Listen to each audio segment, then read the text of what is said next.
Okay, here's how Miro works. See, it's amazing. What's everyone doing at David's desk? Ever since marketing started using Miro's collaborative online whiteboard, he thinks all our other teams should sign up. Why? He says Miro's making his meetings disappear. And if every team gets on it, that means even less meetings. They're using Miro for brainstorms, mind maps, customer research. So could we use Miro instead of having another 100 meetings for every round of feedback? Yep. You can comment, react to ideas, even leave a recording on the board. And what about presentations? There are Miro templates for that. How do you know so much about Miro? I've actually been using it all along. I just used a Miro board to plan the best vacation. Okay, I'm on board. See how Miro users save up to 80 hours every year by meeting less and doing more. Get on board at Miro.com with 3 boards free forever. That's MIRO.com.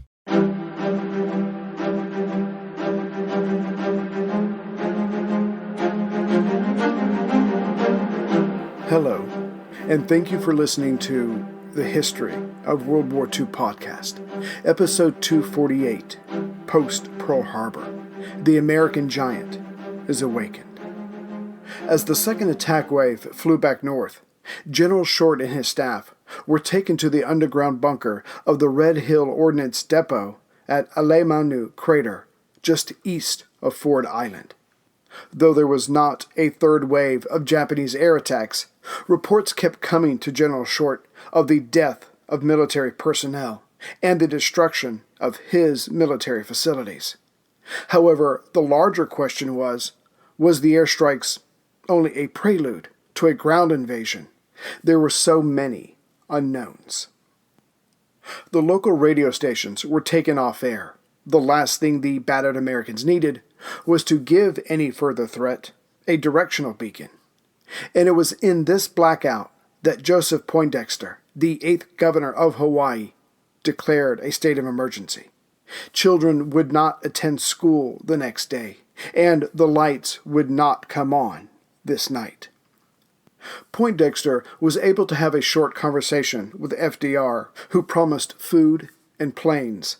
The latter was to help make up for the losses suffered that day, and hopefully used to locate the enemy.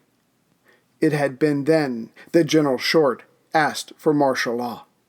Poindexter, being a civilian politician, was loath to give up control, although the president had just said to him that it was probably a good idea. But what brought him around was the wide-ranging death and destruction, not to mention the general's assessment that, for all he knew, landing parties of the Japanese were en route. Governor Poindexter signed the appropriate paperwork to turn all authority over to the U.S. Army at 4:25 p.m. local time. This state of being, with no habeas corpus, with the police and courts under the control of the Army, would remain for 3 years. With the Army now in control, on that same day, December 7th, the local FBI agents collaborated with the Army to hunt down and apprehend any and all foreign operators. The first target was the Japanese embassy on Nuuanu Avenue in the southeast corner of the island in Honolulu.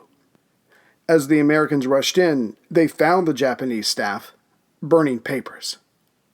Within 24 hours, all Japanese, German, and Italian persons considered a security threat were placed in a detention camp on Sand Island, just off the coast of Honolulu. It had previously been used as a quarantine holding facility for suspected incoming ships, and hence had been called Quarantine Island. Now the Americans were quarantining themselves against enemy spies. Within 10 days of the attack, the staff of the Japanese embassy would be sent to Phoenix, Arizona, for interrogation. This included the still unknown spy, Takeo Yoshikawa. During his interrogations, he never broke his cover and was a part of a prisoner exchange in August of 1942. He continued his work for naval intelligence. As for the ambassadors Nomura and Kurusu, as well as others, like the Japanese journalist Matsuo Kato, they were taken to a facility in Hot Springs, Virginia, where they joined German and Italian enemy aliens. Overall, they were treated well.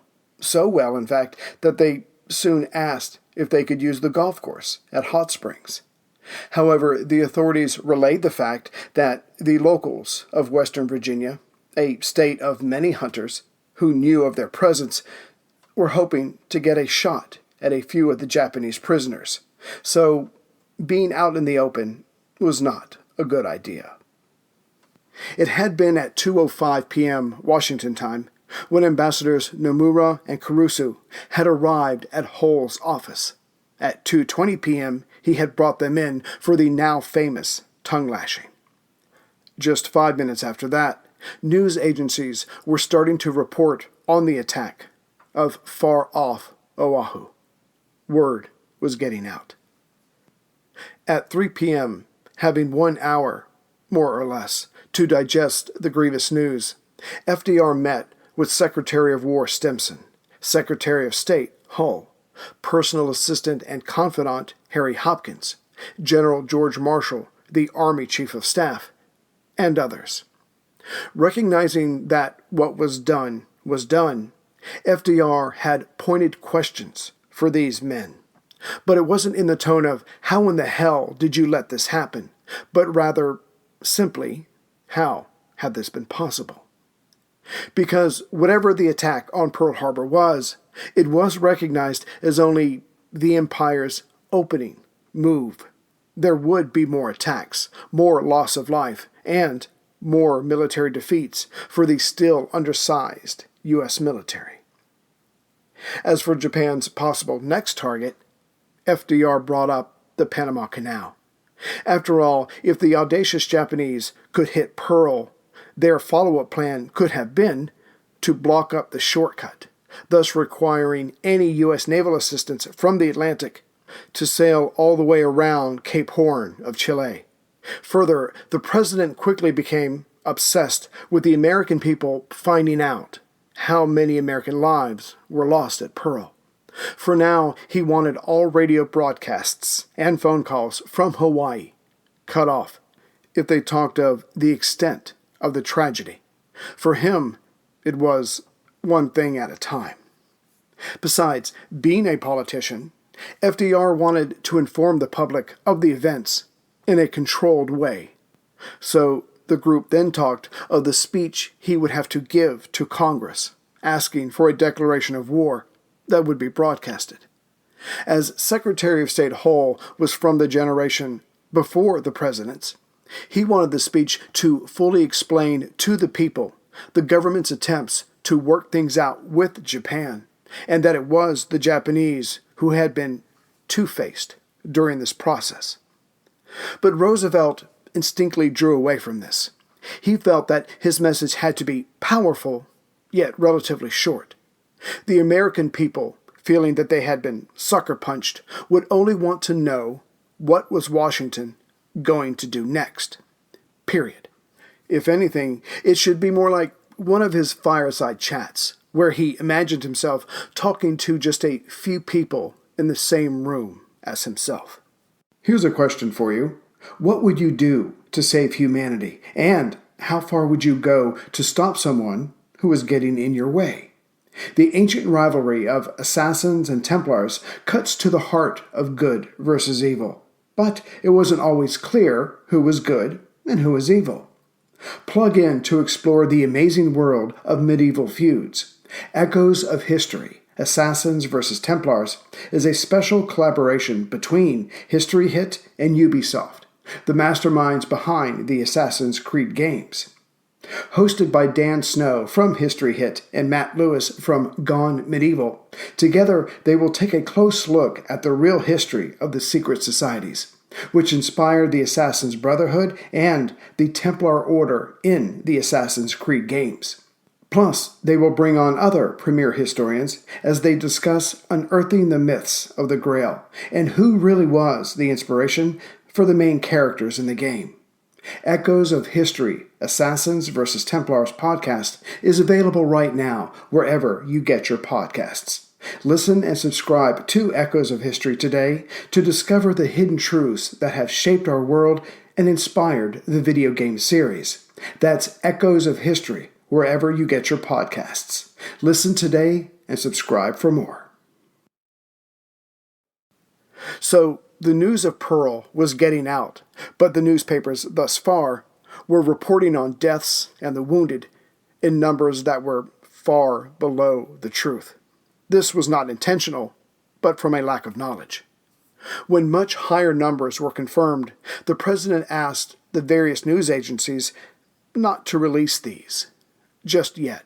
His reasoning was that this would only aid the enemy. But his true reasons were probably just ordinary fear. As the American public absorbed the news, they wanted revenge, and they wanted to get down to the business at hand. But this was not just due to anger that wanted venting. For at least the last 2 decades, the American press had, for purely racial reasons, downplayed the abilities of Japanese soldiers. It had become conventional wisdom that they were not as smart as the average American, that their eyes did not allow them to see as well as the whites. Hence, they were inferior pilots. And as they were not Christians, God would make sure that the correct side would win. So the Americans wanted to jump into this, not only out of a sense of revenge, completely understandable, but that it couldn't be that hard to win a war against these kind of people. Yet the Americans were about to be reminded of an old lesson of chess. Play the board, not the opponent. And at the moment, the board in the Pacific and in South Asia heavily favored the Japanese. Meanwhile, in London, Churchill was having dinner with Special Envoy Averell Harriman and American Ambassador to Great Britain, Gil Wynant, and others at Chequers, just to the northwest of London, the country home of the Prime Minister since 1921. It was there that they all heard the BBC report. President Roosevelt has announced that the Japanese have bombed the Hawaiian base of the U.S. fleet at Pearl Harbor. Since his coming into office, Churchill had been pressuring FDR to get into the war. So, for political and military reasons, his initial response to this report was, "We will declare war on Japan." Afterward, he placed a call to FDR. "Mr. President, what's this about Japan?" The response was equally direct. "It's quite true. They have attacked us at Pearl Harbor. We are all in the same boat now."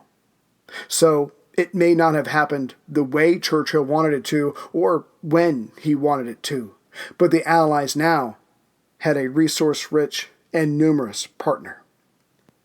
The Prime Minister would write after the war, "To have the U.S. at our side was to me the greatest joy. I knew that the U.S. was in the war, up to the neck, and into the death. So, we had won, after all. Hitler's fate was sealed. Mussolini's fate was sealed. As for the Japanese, they would be ground to powder. I went to bed and slept the sleep of the saved and thankful." As for Hitler, he could only see the good for Germany in the Japanese and the Americans fighting in the Pacific and Asia. After all, his agreement, the Tripartite Pact with Japan, did not demand that he declare war on the U.S. if Japan was the aggressor. But even if Hitler decided to take that step, he felt confident that the U.S. would want to focus on Japan to get revenge, and that Japan would win, as it had never been conquered in 3,000 years. In fact, over the next few days, Hitler would come ever closer to making that monumental decision. First, the U.S. Navy and German U-boats were already in an undeclared war in the Atlantic. Next, the Fuhrer hated Roosevelt personally for his continued attacks against Nazi ideology. As we have seen, Hitler took some wars very personally, like his current struggle against Stalin. Lastly, Hitler believed that Japan was stronger than the U.S., which was true enough at the moment. But he was thinking in terms of the Blitzkrieg, which meant if FDR, like Stalin, was not willing to surrender unless he, in Washington, was captured personally, Japan would have to cross the Pacific, land on the West Coast, push U.S. forces back 2,500 miles, cross two major mountain chains and the Mississippi, and then dictate terms to the president. That simply wasn't possible for Japan. Mussolini was less kind and gallant in why the Japanese would defeat the Americans. After all, America, to him, was a country of Negroes and Jews. Obviously, he was not up to date on the country's current laws and unwritten norms that kept blacks down. The U.S. military was segregated and would stay so until 1948, and the Jim Crow laws were not struck down until the 1950s. Further, Mussolini believed that FDR, the paralytic, was not man enough to lead the U.S. during a time of war. He said it this way: there have been bald kings, fat kings, and even stupid ones, but never a king who, when he wanted to use the toilet, must be assisted by other men. As for the Jewish influence, Il Duce would have found it interesting that anti-Semitism was alive and well in certain circles in the U.S., certainly in the U.S. State Department. After talking with Churchill, at 4:50 p.m., FDR called in Grace Tully, his personal assistant. Tully had been the assistant of Missy Lehan, FDR's personal assistant, and his lover, but she had suffered a stroke earlier that year. Now it was Tully, but her interactions were limited to work. The president began to speak, forming his message to Congress for the next day. Tully put his words on paper. Few changes would be made, as FDR knew how he wanted to present this catastrophe to his fellow citizens. At 6:30 p.m., Eleanor Roosevelt, the First Lady, gave her Sunday radio broadcast. She certainly would not give away too much. That was for the president. But she wanted to do her part to prepare the American people for what was to come, specifically the women and the young men. I am speaking to you at a very serious moment in our history. We know what we have to face, and we know we are ready to face it. I should like to say just a word to the women in the country tonight. Many of you all over the country have boys in the services who will now be called upon to go into action. I have a boy at sea on a destroyer. For all I know, he may be on his way to the Pacific. We must go about our daily business more determined than ever to do the ordinary things as well as we can. Whatever is asked of us, I am sure we can accomplish it. To the young people of the nation, I must speak a word tonight. There will be high moments in which your strength and your ability will be tested. I have faith in you. I feel as though I was standing upon a rock, and that rock is my faith in my fellow citizens. The Roosevelts would be the second and last, after Lincoln, to have children serving in the military during a time of war. Over the next few days, Hitler would have a long think about declaring war on the United States, though FDR would not declare war on Germany during his speech to Congress. One of Hitler's reasons for deciding to move forward was psychological. It should be the stronger nation, Nazi Germany, to declare war first. That would strike fear into the still stunned Americans.